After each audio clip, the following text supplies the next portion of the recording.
ভাবা যায় বেজির মতো একটা প্রাণী পুরো জাপানকে নাড়িয়ে দিয়েছিল, অসংখ্য মানুষের ঘুম কেড়ে নিয়েছিল।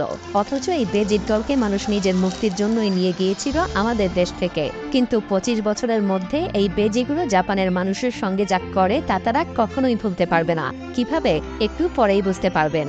তবে হ্যাঁ, এই গল্প আমাদেরকে শিখিয়ে দেবে প্রকৃতির সঙ্গে খেললে তার ফলাফল কতটা ভয়াবহ হতে পারে। তো চলুন শুরু করা যাক। জাপানের আমামি ওশিমা দ্বীপটা তখন পরিচিত ছিল তার অন্যতম ভয়ঙ্কর বাসিন্দা হাবু সাপের জন্য। এই সাপগুলো ছিল অত্যন্ত বিষধর এবং আক্রমণাত্মক। ২ মিটার দৈর্ঘ্য এই সাপগুলো দ্বীপের মানুষেরা একসময় স্রেফ অভিশাপ মনে করত। বছরের পর বছর ধরে এই সাপের বিষে বহু মানুষ মারা গেছে, আহত হয়েছে আর প্রাণ হারিয়েছে অসংখ্য গৃহপালিত প্রাণী। প্রতি বছর প্রায় ৩০০ থেকে ৪০০ জন মানুষ এই হাবু সাপের শিকার হতো, যার মধ্যে অনেকেই স্থায়ীভাবে অক্ষম হয়ে পড়েছিল। অবস্থা এতটাই খারাপ ছিল যে জাপানের সেই দ্বীপের মানুষেরা দিনের বেলাতেও বাইরে বের হতে ভয় পেত, কারণ হাবু সাপ দিন-রাত যে কোনো সময় আক্রমণ করত। মানুষের জীবন একটা ভয়ের মধ্যে আটকে ছিল। কিন্তু এই অবস্থা কি চিরকাল চলতে পারে? না। তাই এই দ্বীপের সকল বাসিন্দারা ভাবতে শুরু করলো এই সাপের হাত থেকে কিভাবে মুক্তি পাওয়া যায়। সাল ১৯৭৯। দ্বীপটাতে ভয়ঙ্কর সেই সাপের সমস্যার সমাধান খুঁজতে বিজ্ঞানীরা এক নতুন পরিকল্পনা নেয়। আমাদের এই দক্ষিণ এশিয়া থেকে একটা প্রাণী আনা হবে, যেটা হবে হাবু সাপের শত্রু, যার বিষেও কোনো সমস্যা হবে না। সেই প্রাণী হলো মঙ্গুজ বা বেজি। এই ছোট্ট প্রাণী সাপকে তাড়া করার জন্য এবং মারার জন্য বিখ্যাত। মঙ্গুজের দুর্দান্ত গতি আর সাহস তাকে সাপের বিষের হাত থেকে রক্ষা করে। আর মঙ্গুজ শুধু সাপ না, ইঁদুরের সমস্যারও সমাধান করবে, যারা ফসল নষ্ট করে।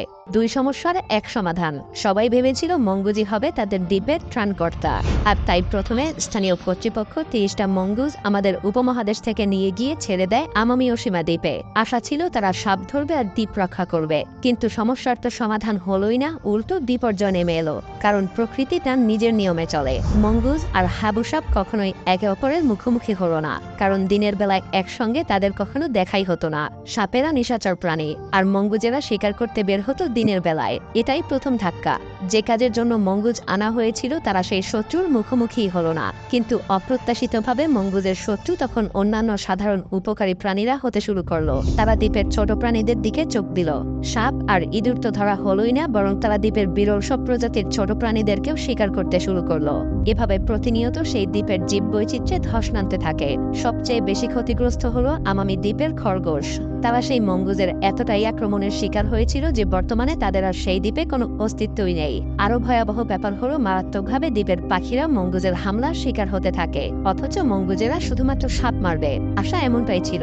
কিন্তু তাদের নতুন শিকার দ্বীপের স্থানীয় জীববৈচিত্র্যের জন্য অভিশাপ হয়ে দাঁড়ায়। তাদের আগ্রাসী আচরণে দ্বীপের পরিবেশের ভারসাম্য নষ্ট হতে থাকে। স্থানীয়রা মানুষরা হঠাৎ করে নিজেদের চারপাশে বিশাল পরিবর্তন দেখা শুরু করে। যেসব প্রাণী তারা দেখতে পেত তাদের অনেকেই অদৃশ্য হয়ে যেতে শুরু করে। এত কিছুর পরেও কি সেই দ্বীপের মানুষ চুপচাপ বসে থাকতে পারে?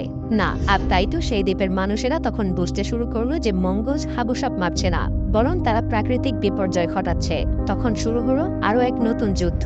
এবার যুদ্ধ মানুষ আর মঙ্গুজের সাথে। ২০০০ সালের শুরুর দিকে মঙ্গুজ ধরার জন্য বড় অভিযান শুরু হলো। মানুষ ভাত বসালো, বিষাক্ত খাবার ছড়ালো, এমনকি কুকুর দিয়েও মঙ্গুজ ধরা শুরু করলো। লোকজনের মধ্যে আতঙ্ক ছড়িয়ে পড়লো। মঙ্গুজ দ্রুত সংখ্যায় বাড়তে শুরু করলো। আর মানুষ বুঝতে পারলো তাদের নতুন শত্রুর মোকাবেলা করা এখন প্রতিনিয়ত কঠিন হয়ে যাচ্ছে। জাপানের সরকার অবশেষে এই মহাবিপদের গুরুত্ব বুঝতে পারে। আর তাই ২০০০ সালের শুরুতে তারা অপারেশন মঙ্গুজ মুক্ত ঘোষণা করে।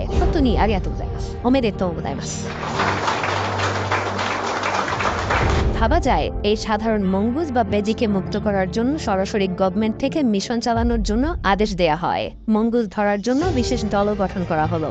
দ্বীপে এক বিশাল অভিযান শুরু হলো। হাত পেতে বিভিন্ন ধরনের খাবার ছড়িয়ে, এমনকি মঙ্গুজ ধরার ট্রেনিং প্রাপ্ত বিভিন্ন কুকুর ব্যবহার করে অভিযান চলতে থাকে। প্রতি রাতে দলটা দ্বীপের বিভিন্ন অংশে অভিযান চালাতে থাকে। আর অভিযান এভাবেই চলতে থাকে বছরের পর বছর ধরে। অবশেষে ঠিক ২৫ বছর পর ২০১৮ সালে জাপান সরকার ঘোষণা করে যে আমামি ওশিমা দ্বীপ এখন সম্পূর্ণ মঙ্গুজ মুক্ত। কিন্তু আসল ঘটনা কি তাহলে এখানেই শেষ? হতাশার সঙ্গে বলতে হয় বেজির সাথে ২৫ বছরের যুদ্ধে মানুষ জয়ী হয়েছে ঠিকই, কিন্তু সেই সকল বেজির দল দ্বীপটার যে ক্ষতি করেছে তা অপূরণীয়। কারণ এখনও আমামীয় সীমার জীববৈচিত্র্য পুরোপুরিভাবে রিকভার করতে পারেনি। ১৫টা স্থানীয় প্রজাতির প্রাণী আজ বিলুপ্ত হয়ে পড়েছে। আসলে প্রকৃতির সাথে যখন যখন আমরা লড়তে যাই তার ফলাফল কতটা ভয়াবহ হতে পারে তা আমরা আবারও দেখতে পেলাম। আমাদের মনে রাখতে হবে যে প্রকৃতির ভারসাম্য রক্ষা করা আমাদের দায়িত্ব, আর এটাকে নষ্ট করা মানে হলো ভবিষ্যতে আমাদের নিজেদের বিপদ নিজেরাই ডেকে আনা। পরিশেষে একটা কথাই বলবো যে আমাদের মনে রাখতে হবে প্রকৃতির শক্তি সবসময় মানুষের চাইতে বড়, আর আমরা কখনোই প্রকৃতির সঙ্গে লড়াই করে পেরে উঠব না।